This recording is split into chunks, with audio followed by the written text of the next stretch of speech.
बे समाव मोनसे मुलुगनां थाखोनि रादाब नेपालाव सोमजिनाय मोनसे हिंसायारि दाङाबाजिनि बोलि जानांदों सासे खौरांगिरिया।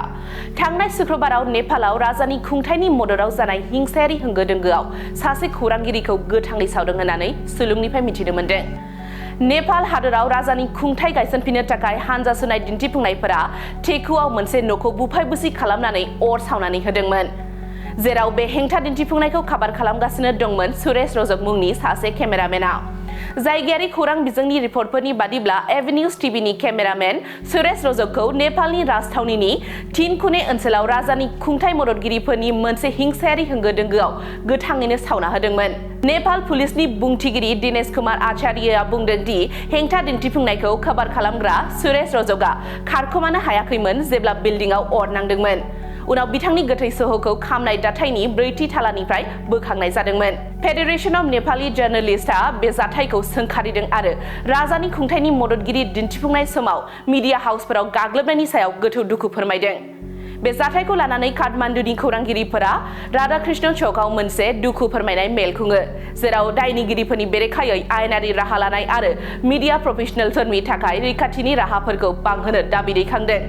बेजों लोगोसेनो मोनसे मुलुगनां मिडिया रैखाथि आरो मोनथाय आफाद प्रेस एम्ब्लेम केम्पेनआ खौरांगिरि सुरेश रजकनि दुखुनांथाव बुथारजानायनि सायाव गोथौ दुखु फोरमायदों। मोनसे थार बिजिरनायनि थाखाय खावलायनानै PECआ नेपालनि बिबानगिरिफोरखौ थार बिजिरनायखौ रोखा खालामनो आरो खौरां बिजोंनि उदांस्रिखौ लाखिनो खावलायदों।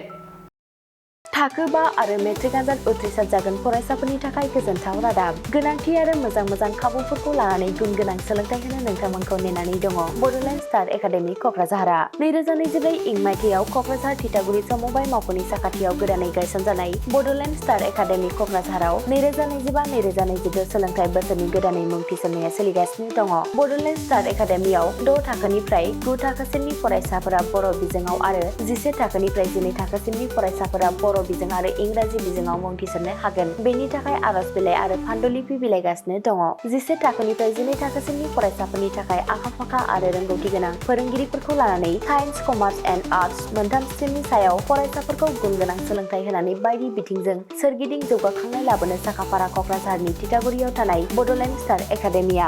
बड'लेण्ड स्टार एकाडेमियाव मुं थिसननोब्ला बाङाइ बेसेनाव मुं थिसननायनि गेजेरजोंनो फरायसाफोरा गाहायाव होनाय माखासे खाबुफोरखौ मोननो हागोन। इंराजि सोलोंनायनि खाबु, साखोन-सिखोन थाखो खथा, बिजाब बाख्रि, BPL थाखोनि फरायसा फरायसुलिफोरनि मुं थिसननायाव 20% मासुल रेहाय होनाय। बेजों लोगोसेनो नोंथांमोनहा JEE नीट आनजादनि थाखाय बेसेन नाङै फोरोंथाय, मान्थलि मक टेस्ट, जिउ राहा दानाय बायदि आयदाफोरनि उफ्रा सोलोंफारिफोरनि खाबुफोरखौ मोननो हागोन। हौवासा आरो हिन्जावसाफोरनि थाखाय मुलाम्फा गोनां मोजां जामुं आरो मोजां थाग्रा खथानि खाबु गोनां हस्टेलनि खाबुफोरखौबो मोननो हागोन। बिदिब्ला गोबाव खालामाजासे नोंथाङाबो बड'लेण्ड स्टार एकाडेमियाव थाबैनो मुं थिसननायनि थाखाय सुलाद लादो।